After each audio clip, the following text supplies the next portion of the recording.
the first method which will be used inside of the PayPal.php file, which is inside of our PayPal class, will be called addProduct. So if we scroll down after our constructor, create a few new lines, and if we start with public function addProduct, we will be passing 4 parameters. First one is a number, second one is a name, then we have price. By default we equal this to 0, then we have quantity, by default 1. Okay, now we are going to use switch statement, and we will use a CMD as parameter. So depending whether we are using cart or just add a buy now button, we will execute different functions. So we have case underscore cart, which is what we're going to be using. Then we're going to have case underscore x click.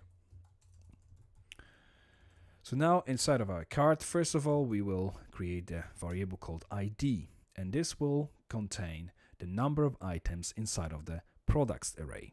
So count this underscore products. But products, if it's 0, then we want this to be 1. So in order to make this happen, we have to add 1 at the end. So every new product added to the array will have the number increased by 1 depending on the number of items inside of this array. So the first one will definitely be 1. Now we add into the products array this underscore products. The first index will be ID, which the first product will have 1, as we've already said. Then we have item underscore number underscore.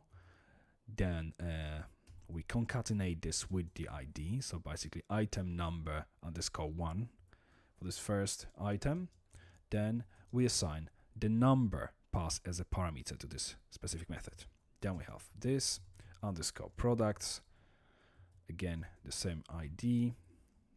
And then we have item name underscore, and the same, we concatenate this with the number of the product number. Sorry, this time we pass in the name of the item, which is a second parameter. If we copy this, run typing this all the time. Now we have amount. So amount underscore, make sure that this is the same index. Then we have price. We assign a price to this.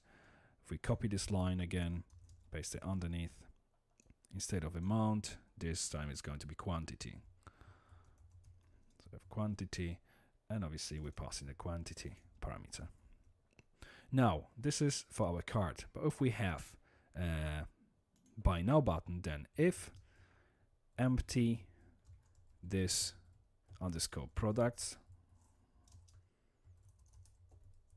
If we scroll up a little bit, and the reason why we're checking if products array is empty is because obviously if it's buy now, you cannot have more than just one product. So if we copy this entire thing from here, apart from the ID, we type, paste it underneath, then we have the ID, which we can remove from this one. It's going to be item number, and it's going to be a number, ID as well. We can remove these.